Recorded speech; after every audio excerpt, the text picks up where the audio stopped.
ఇప్పుడు అక్కడ ఏ రైతును కదిలించినా గుండెల నిండా ఆవేదనే. రుణమాఫీ పేరుతో తమను ప్రభుత్వం నిలువునా మోసం చేసిందన్న బాధ, ల్యాండ్ పూలింగ్ కింద భూములు ఇచ్చేంత వరకు చెప్పిన మాటలు ఇప్పుడు నీటి మూటలయ్యాయనే నిర్వేదం.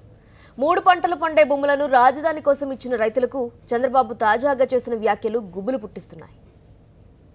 ప్రపంచ స్థాయి రాజధాని నిర్మాణం జరగబోతోంది. అందరూ సహకరించి మీ పంట భూములను ఇచ్చేయండి అంటూ చెప్పిన చంద్రబాబు రాజధాని ప్రాంతంలోని రైతులందరికీ పూర్తి స్థాయిలో రుణాన్ని మాఫీ చేస్తామన్నారు. ఆ తర్వాత కొద్ది రోజులకే మళ్లీ మాట మార్చారు. 1 టైం సెటిల్మెంట్ కింద ఒకేసారి రుణాన్ని మాఫీ చేస్తామని చెప్పారు.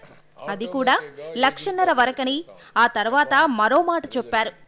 ఇలా వరుస వెంబడి చేసిన ప్రకటనలు రైతులను అయోమయానికి గురిచేశాయి.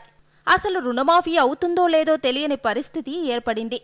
వారి కోసం ప్రత్యేకంగా కౌంటర్లు పెట్టి మరీ పేర్లు నమోదు చేసుకున్న అధికారులు ఆ తర్వాత ఒక్కొక్కరికి 200 రూపాయల నుంచి 5,000 వరకు రుణాన్ని మాఫీ చేసింది.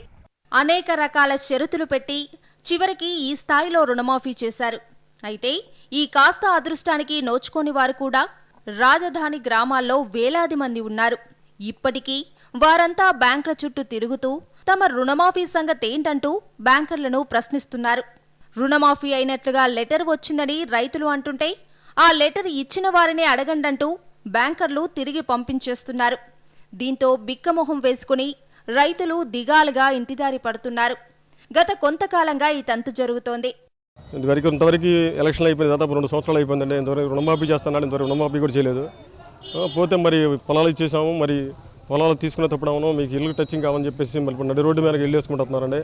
మరి చదువుకునే పిల్లలు ఉన్నారు, మరి మా బతుకులు పిల్లల బతుకుల గురించి కూడా ఆలోచించాల్సిన అవసరం ఉంది కండి. ఇప్పుడు రుణమాఫీ జరగలేదండి. ఇదిగో మాకు ఇంతవరకు 30,000 రూపాయలు పెట్టండి, 30,000 కూడా ఒక 5 పైసలు పోలేదండి. ఆ రోడ్డు ఎట్టి పత్తులను తీసి పక్కకి పోతే మాత్రం మేము కోర్టుకి వెళ్ళినా ఆపుకుంటాం, కానీ మేము అంత తెలివి తక్కువ కాదు. ఆయన చెప్పినట్టు మేము నడవం. అసలే ఆయన చేసిందోటి చెప్పేదోటి చేసిందోటి చేశాడు. మమ్మల్ని అందరూ ముంచేశారు, రైతులందరూ. మేము దాని గురించి వ్యతిరేకిస్తున్నాం.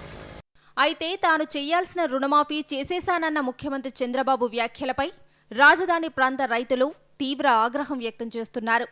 ముఖ్యమంత్రి హోదాలో ఉన్న వ్యక్తి ఇంతటి దారుణంగా ఎలా మాట్లాడతారని ప్రశ్నిస్తున్నారు.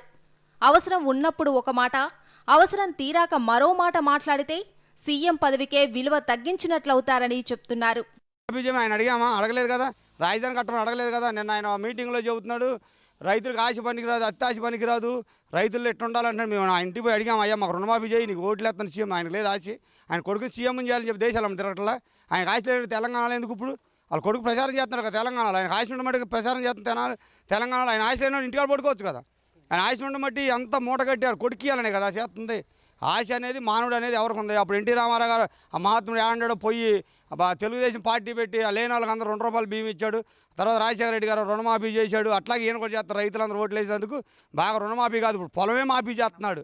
ఊరు చుట్టుపక్కల ఈ 13 జిల్లాలు ఏముంచడో. ఈసారి కనుక మహాత్ముడు కనుక సీఎం అయితే ఈ 13 జిల్లాల రైతులు మొత్తం వెళ్ళిపోవడం అటుకెళ్ళి. మేము ఫస్ట్ నుంచి చెబుతున్నాం, మా పొలం మాకు ఉంచు, మాకు రుణమాఫీ నువ్వు చేయొద్దు, మా పొలము మాఫీ చేయొద్దు ఆయన, మా బతుకు మమ్మల్ని బతుకుని ఫస్ట్ నుంచి కోరుతున్నాం. ఆయన దృష్టిలో ఆయన చూసుకొని మా వాదన మేము పడతాం. ఆయన మేము పోయి అడగల చెబుతున్నాడు. ఆశ పనికిరాదు, రైతులకి ఆశ పడకూడదని చెబుతున్నాడు కదా. ఎవరు మేము వెళ్ళి ఆశపడ్డామా? నేను వెళ్ళి అడిగాము నిన్ను, మీ ఇంటికి వచ్చాయా మాకు రుణమాఫీ చేయమని. ఎవరు అడగలేదుగా. ఆయన సీఎం అవుతాం కోసం ఆయన రుణమాఫీ చేస్తున్నాడు. ఆయన రుణమాఫీ చేయడు, ఏమీ చేయడు. ఇప్పుడు రైతులకు బాగా బుద్ధి వచ్చింది, వాళ్ళే చేస్తారు మాఫీ. మనం ఏం చేయవసరం లేదు, రైతులందరూ కలిసి వాళ్ళే మాఫీ చేస్తారు తర్వాత. ఇక చంద్రబాబు సర్కారు చేసిన మోసానికి రైతులు నిలువునా నష్టపోయారు. వారికిప్పుడు ఏ బ్యాంకు రుణం ఇవ్వట్లేదు. అసలు రాజధానిలో పంటలే లేనప్పుడు రుణాలెందుకని ప్రశ్నిస్తున్నారు.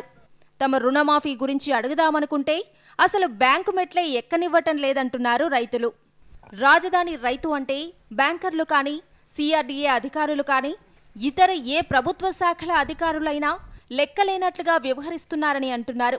భూములిచ్చారన్న విలువ కూడా లేకుండా ఏకంగా చంద్రబాబే ఈసడింపుగా మాట్లాడుతుంటే ఇక కింది స్థాయి ఉద్యోగుల నుంచి ఆసరా లభిస్తుందని ఊహించుకోవటమే అనవసరమని రైతులు ఆవేదన చెందుతున్నారు. రవీంద్రారెడ్డి, సాక్షి న్యూస్, గుంటూరు.